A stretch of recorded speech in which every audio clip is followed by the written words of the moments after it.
Hey guys, Phantom Fixer here with you again, and I'm going to cover today an improvement to the wet palette. A few videos back, actually quite a few videos back, I covered how to build a really inexpensive wet palette and why they're so great. I mean, you can see, look inside my wet palette here, I haven't painted anything in it's been over a week, and my greens here are pretty much dried up, but my browns are still there, a little tough to use, but I could use those paints again. Not only that, it keeps them moist and ready to go as you're painting. It keeps, especially the GW paints, it keeps just a little extra moisture going into that paint to help it glide on smoother. So there's a lot of really great reasons for using a wet palette. And I had always built them with I'd used Scott towels as the sponge on the bottom, and then, the parchment paper to be the palette itself. And then I found online, Amazon, my wife actually talked me into these. There's a company, Stay Wet, I think it's Stay Wet, no, it's Masterson, excuse me. You can get this on eBay, Amazon. It's Masterson Art Products, the Stay Wet Painter's Pal. They have the sponges, and they have their version of acrylic paper.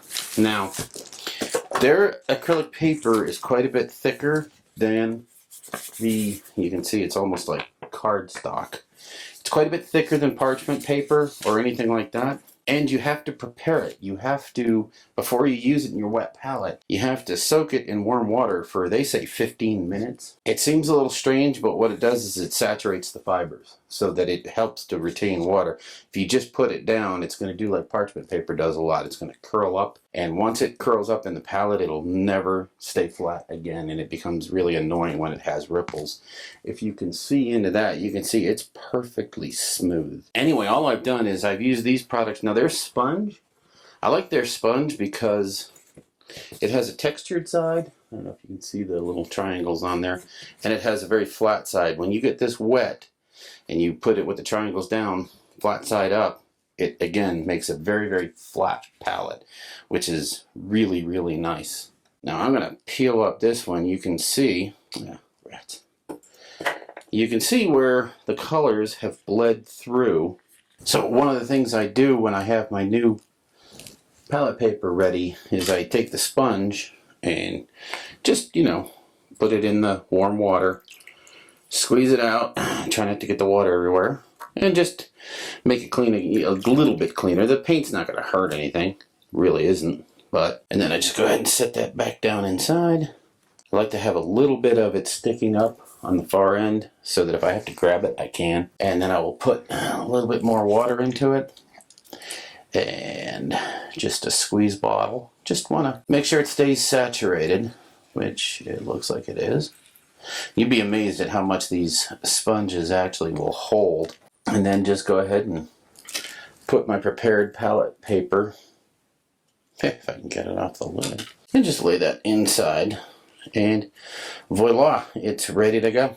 That is how I make Masterson palette stuff work. It's very, very handy. It's very good. One other tip I saw online was to put a little bit of isopropyl alcohol in there, and that will help kill any bacteria that might grow and give it that funky smell if you've had the lid on it for a few weeks. So anyway, these products are, again, from Masterson Art Products. They are the sponge and the acrylic paper. I think it's a great improvement on the wet palette. This is the sponge. That's the palette paper. They call it Stay Wet Painter's Pal from Masterson Art Products. I've really enjoyed moving to these. The parchment paper kind of made me mad a lot of times. Switching to these, I've never gotten upset at the palette.